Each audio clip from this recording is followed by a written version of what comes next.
देव नाम का व्यक्ति की शादी अरेंज मैरिज के तौर पर शालिनी से हुआ था। दोनों की शादी अरेंज मैरिज होने के कारण वे दोनों एक दूसरे को पहले से नहीं जानते थे। शादी के बाद दोनों एक दूसरे को जानने पहुंचाने का काम चालू हुआ। कुछ ही दिनों में दोनों एक दूसरे को अच्छी तरह से जल्दी पहचानने लगे थे।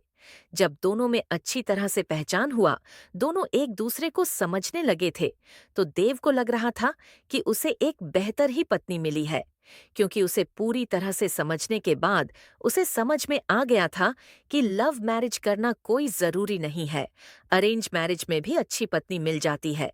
दोनों की नई नई शादी हुई थी, इसी कारण से दोनों एक दूसरे को अच्छी तरह से समय देते थे। उसके बाद दोनों एक दूसरे के काम में हाथ बटाया करते थे। पति पत्नी दोनों में खूब ज्यादा प्यार होने लगा था।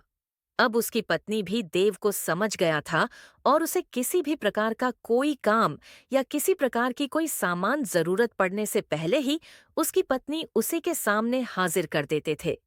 एक दिन देव अपने दोस्त को सूरज को अपने घर दावत पर बुलाया था।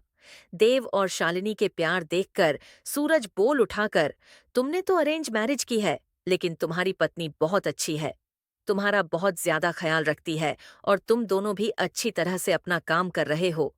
तुम्हारी पत्नी तो बहुत ज्यादा खूबसूरत है और हर काम में तुम्हारा बहुत ज्यादा ध्यान रखती है। तुम बहुत ज्यादा खुशकिस्मत होगी, तुम्हें अरेंज मैरिज होने के बावजूद भी तुम्हें इतनी अच्छी पत्नी मिली है।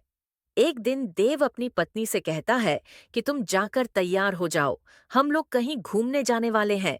हम लोगों को शादी की होगी, इतना दिन हो गया है और बहुत सारे काम होने के कारण हमें टाइम भी नहीं मिला है घूमने के लिए। चलो, वहां आज हम लोग घूमने के लिए कहीं चलते हैं। इतना सुनकर उसकी पत्नी शालिनी ने कहती है कि आपने तो बिल्कुल अच्छा कहा जी, बहुत दिनों से हम लोग कहीं घूमने नहीं गए। अच्छा हुआ आज आपने बोल दिया, हम लोगों का मन नहीं लग रहा था। चलो, कहीं घूम कर आते हैं। दोनों एक कार में बैठकर घूमने के लिए निकल पड़ता है। रास्ते में जब हाईवे पर गाड़ी जाती है तो उसे एक बड़ी गाड़ी में टक्कर होने के कारण दोनों दुर्घटनाग्रस्त हो जाते हैं। देव को जब हो जाता है तो वह हॉस्पिटल में था। जैसे ही होश में जाता है, वह अपनी पत्नी को ढूंढने लगता है।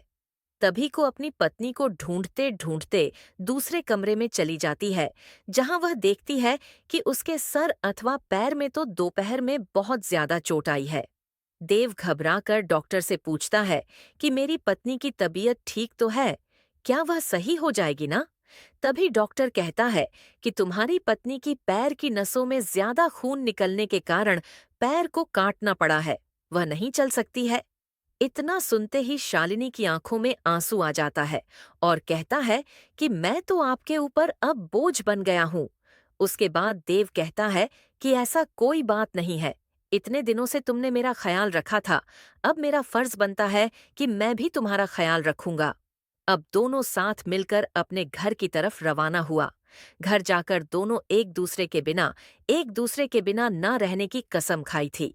फिर उसके बाद फिर वह अपनी जॉब को छोड़कर घर से ही वर्क टू होम, मतलब कि वर्क फ्रॉम होम किया करता था। साथ ही घर रहकर अपने पत्नी की मदद तथा उसके देख रेख में उसका मदद किया करता था। इसी तरह एक दिन फिर सूरज देव का दोस्त उसके घर आता है और कहता है कि तुम तो आप घर के काम करने लगे हो, तुम्हें बहुत अच्छा बिजनेसमैन हो, तुम अपनी जिंदगी क्यों बर्बाद कर रहे हो एक लड़के के कारण? तुम अपनी दूसरी शादी कर लो, चाहे तो इसे भी अपने पास ही रखो, लेकिन तुम कंपनी में चलो, काम करो।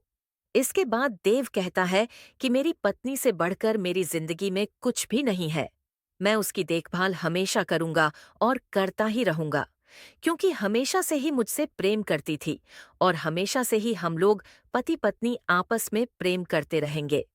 फिर वह अपने दोस्त को कहता है कि तुमने एक बार आया था और मुझसे कहा कि तुम्हारी पत्नी बहुत अच्छी है, तुम बहुत खुशकिस्मत होगी, तुम्हें ऐसी पत्नी मिली है। फिर आज क्या बात है, क्या तुम इस प्रकार के बाद मेरी पत्नी के लिए उपयोग कर रहे हो? आखिरकार जितना दिन उसने मेरी मदद की है, मेरा भी फर्ज बनता है कि मैं उसे जिंदगी भर मदद करता रहूंगा। इतना सुनते ही पीछे से उसकी पत्नी भगवान से प्रार्थना करती रहती है कि भगवान आपने मुझे इतना अच्छा पति दिया है कि मैं इसका शुक्रिया कैसे अदा करूंगी। और वह सदा के लिए एक दूसरे से प्रेम करते रहे और अपनी जिंदगी को आगे बनाते रहे। इसलिए मेरा मानना है कि पत्नी चाहे जैसे भी हो, उसे कभी नहीं छोड़नी चाहिए। और पत्नी को कोई तकलीफ होती है तो उसका साथ देना चाहिए, न कि उसके साथ छोड़ना चाहिए।